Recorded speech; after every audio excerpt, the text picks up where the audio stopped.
Hello there, welcome to BRANDSTAND. I am Zara. I have with me Shumanto and our very special friend Ekta. Thank you. And we're here today to share our experiences at the GoaFest 2015 with you.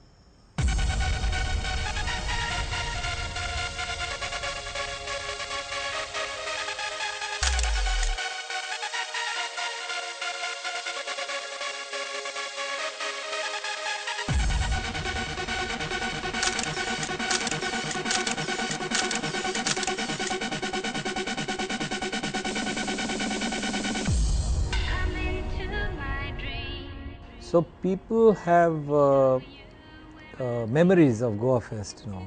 If you look at the benchmark of all creative award shows in the country, because historically it's been there for around 10 years, it is still seen as the pinnacle of all advertising in the country right now.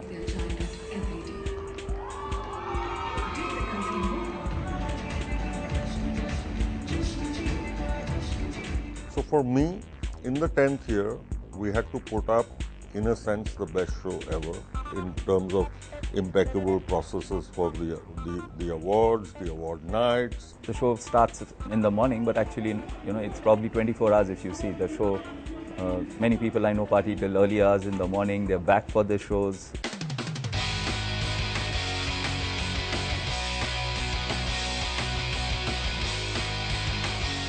What is the biggest award that you've ever won? Well, I suppose that everybody knows. Just say it. So last year, my team and I won a gold at Cannes. So that was really exciting. That was. Often people say GoaFest is the test for Cannes because it sort of precedes the awards function.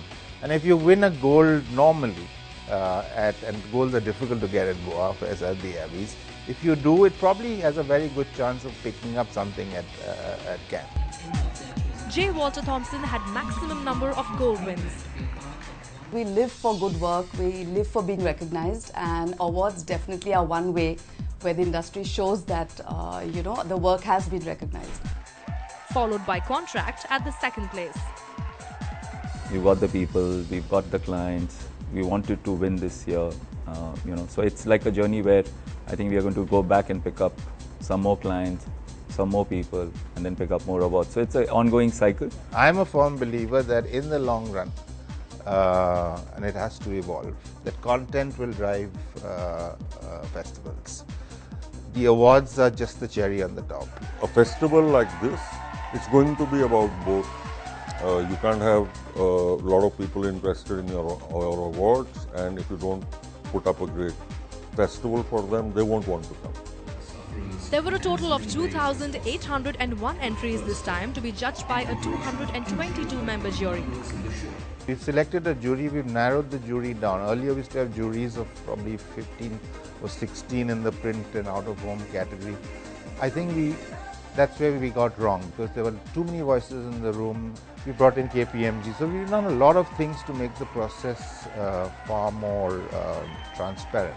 You must understand that GoaFest over the years, or the Abbeys over the years, has progressed from just an advertising festival to a communications festival. So Shumanto, let me ask you this. We have been interacting with many people, right? And we have been talking about that there are many awards and there are many opportunities to showcase your work. What have you actually inferred from it? What's happening today is that there are lots and lots of new award shows coming up. So, for example, you've got Melt coming up in Bombay soon. There are various digital awards, there are various radio advertising awards, and all of this costs money. So I think it's kudos to GoaFest that they have attracted a large number of entries this year. We spoke to the ad club about the upcoming Melt Festival. Here's what they told us. Is there a scope for another awards festival, or even more than two? My honest answer is yes. If I were curious, I'd be a bit worried, right? Because exactly for the reasons you've just said, finite budgets, so many award shows around the world, I mean, not necessarily in India, and GoaFest / Abbey have seen a 25% rise in the number of entries this year versus last year, right? So I'd be worried if I was them. So when you look at these varied award shows that you're talking, there are probably one or two which are absolutely the ones which, you know, we can seriously consider them as genuine award shows. The rest of them are just getting, you know, created for a quick turnaround. I can't really comment, but on a generalized level, you look at the award show from the point of view of how important it is, from the point of view of the kind of judges that the festival has. If at all I have to worry about the challenger, I will worry about him after he's put up a festival in the first place, right? But Sumanta, why do you think a lot of big creative agencies this time they've maintained their distance from GoaFest? This is not something new this year. This is your first year, but actually agencies, there have been certain agencies staying away from GoaFest for a few years now. But you know, let's not get into that. As I said, you know, there's so many different award shows and certain agencies believing in attending some and not others. But you know, if GoaFest can continue to do well and thrive without all the awards, without all the agencies entering, then more power to GoaFest. Yeah, true. Let's look deeper into the Goan way of detoxifying the abbeys. We got a lot of sort of mud on our face, if I were to use it pretty blankly, after 2012. And GoaFest, especially the awards part of it, got a little smudged because of all the controversies that were associated with it. And so my job when I took over as that club president 2 years ago was to say, how do we redeem ourselves? Tell me something. You've been participating in Indian advertising festivals, ad festivals. You've been in international ones. How do you compare the both of them? GoaFest is lovely because it's in a beautiful place like Goa. You're right next to the sea. You have to look at us. But then there's another place which there's another award gig that happens next to the sea in a place with wonderful food and beautiful people, and that's in Cannes. Abbeys is considered as the first round of the Cannes Festival, but here's some insight on the Indianness of the GoaFest. मोहे सुनार के घर ना दीजो मोहे जेवर कभी न भाए बाबुल. One of the things, if we introspect as an industry as to how we do in international festivals, we don't win big in film, right? So I think it's firstly there is something very Indian about the awards that take place here, and I don't think Abbey has lost that heart. We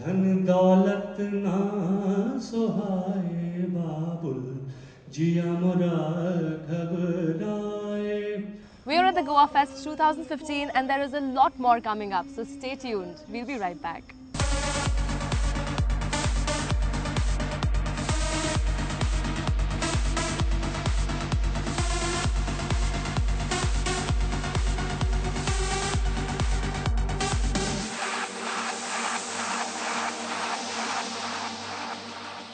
Welcome back to BRANDSTAND. I have Zara and Sumanta with me. So Sumanta, we were discussing all about awards. Tell me something that minus the awards, what else is there to look forward to in GoaFest? Well, I mean, apart from the awards, there's what is called the content, and I think you experienced some of that. Yeah. Vikas Bahl, for example, was one of the speakers. So you have, he represents that part of the content program, which is that you get people from other creative fields who come and talk to us, so we can draw comparisons and we can be inspired by what they do. You've been meeting everyone and everybody seems to know you.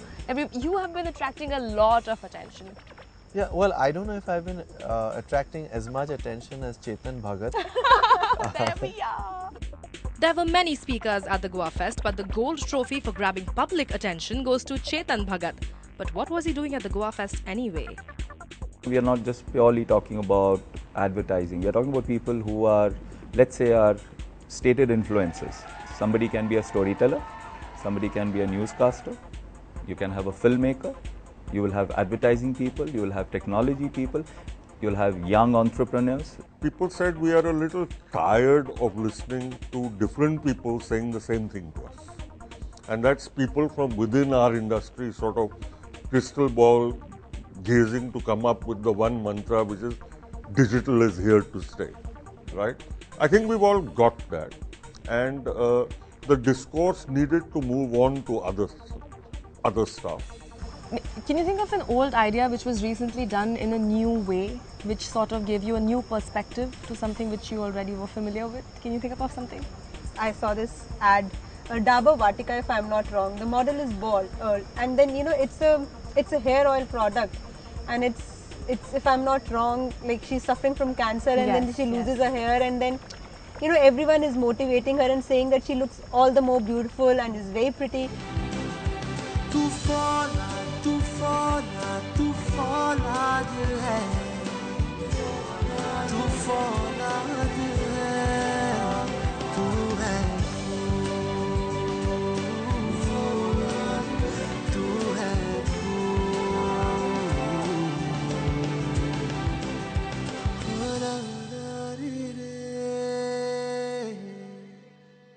So like the ad is in itself like the line, brave and beautiful. Yeah. Yes. And I think what's great about it is that it's an ad at the end of the day for a hair oil brand. Exactly. And you're showing women without hair. So I think that's truly creative. Linen Lintas won the only Grand Prix of the night in the direct category for the entry Brave and Beautiful for Dabur Vatika Premium Naturals shampoo. So Ekta, while you've moved from Bollywood to advertising, it seems that Bollywood isn't leaving alone. So I believe that you actually met some Bollywood people here, and you attended their sessions and you talked to them. So tell us a little bit about that. Yeah, that was a sigh of relief, I must say, because those were familiar faces. And I met Prasun, I met Vikas, and I met our friend Chetan also. So, one thing I must say, that people from advertising world, whosoever has made a shift or maybe balancing both films and advertising, the ideas they bring on the table, be it films like Queen or Balki's Power, Shamitabh, Prasun's song, I mean, they're so fresh that you just cannot say that, oh, I didn't like the film. There were many additions in the number of categories this time. There's a lot of pressure on us to increase the categories. This is the feedback that we get virtually every year. And we are given the example of the number of categories Cannes has, or the number of categories Spike has. Well, honestly, there are some logistical limitations here. I mean, Cannes is an 8-day festival. They have 5 award nights. We've just moved from 2 to 3 days now, and three award nights. So we'll have to take this in chewable bites. I think some of these new categories that we introduced last year, they have still to mature out. Though the response to some of them has dramatically gone up this year, but it will take another year or two for them to mature out. Advertising creativity rocks. When creators from advertising find a bigger platform in Bollywood, that really helps them shine, and it changes Bollywood. And Bollywood, I think we'll all agree, when are you needed changing Bollywood? When are you changing Bollywood? Are you planning to direct a film? Come on! Maybe I think I'm going to star in a big Bollywood film.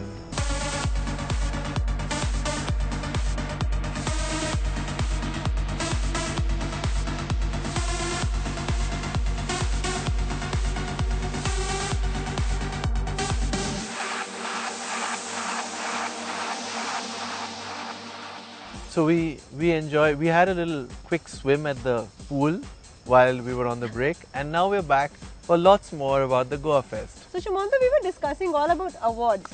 Tell me something that, minus the awards, what else is there to look forward to in GoaFest?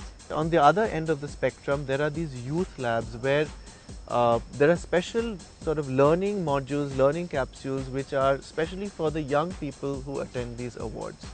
But of course, I think the young people actually come here less for learning and more for the partying, for the drinking, the dancing, the rain dance and the foam dance. Did you enjoy the foam dance? I stayed away from it this year. A total of 344 trophies were awarded to creative works. Here are some campaigns which won gold. India will be looking to defend the title. The Misunderstood Scoreboard by DDB Mudra for our very own Z News.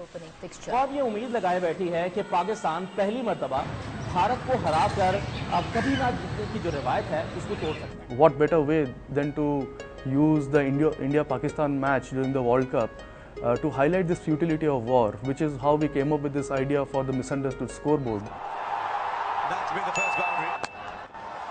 Strong, brilliant. Fielded there at square leg.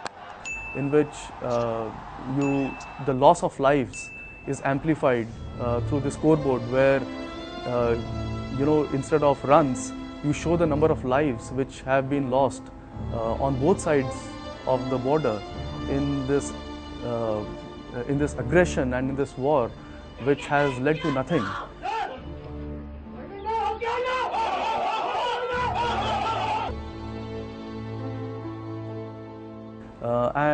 This is something that we felt would touch people, or not just in India but in Pakistan also. Every Yard Counts by J. Walter Thompson for Nike. It was the first crowdsourced campaign. It's done by Senthil, of course, our NCD. And Senthil's done almost all the Nike work in India. And it was different because it hinged on this insight about every yard, every inch in this country is actually a cricket ground, it's actually a pitch. But to take it to a Nike story, to get people to write about it, to stitch it together, to have a campaign around it.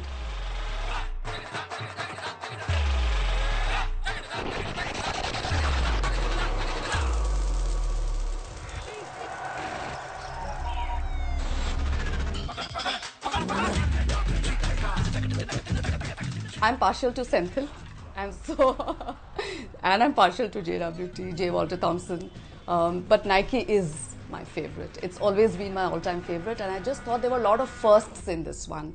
It was one of the first films which were done in this way. It was the first crowdsourced, a lot of firsts, so I love it. Yeah.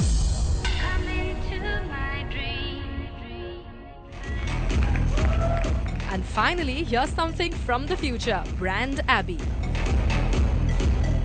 In terms of Goa, we've also thought a lot about Brand Abbey. Because we come from the field of advertising, design, communication, that when we talk of a brand, when we work on our brands, our clients' brands, we take into account every single thing, visiting card to the way a person is answering the call. Everything has to be of a certain quality and everything has to speak in that same manner. It's progressed from a 2-day event to a 3-day event. It might eventually turn up to be a 4- or 5-day event where you have far larger scope to increase the content, special days for special sections of marketing, just one day only for marketeers. So it could evolve, and I think it should, because if, like all brands, you have to keep on improving. You have to become edgier, you have to connect with the people that you're working within. So Shumanto, how about you? What is it that you're taking back? Well, I think I'm taking back inspiration from all the great work that I saw, and I'm also taking back a really good tan. That's great. You? I am taking back, well, I'm just taking myself back. I have I've worked, I have partied, I've had a great time here. She's very tired actually. She I cannot know. think of anything. Okay, so if you want to write to us at brandstand@zmedia.slgroup.com. See you again next week. Goodbye. Bye-bye.